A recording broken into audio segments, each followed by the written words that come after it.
Okay, this is my irrigation, what do you want to call it? My aeration experiment. So what I have here, I have some drainage pipes, got holes all over it, down approximately 2 feet in the ground. And then come up here, this is where air will go in. And it's all connected together, so it'll be a flow. Air on this side. And what I'm doing is the Johnson-Su experiment, where they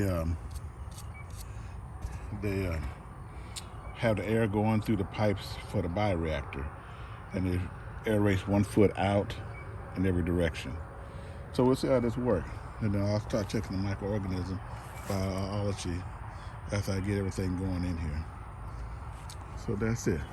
The Johnson-Su bioreactor inside my garden. Thanks for watching.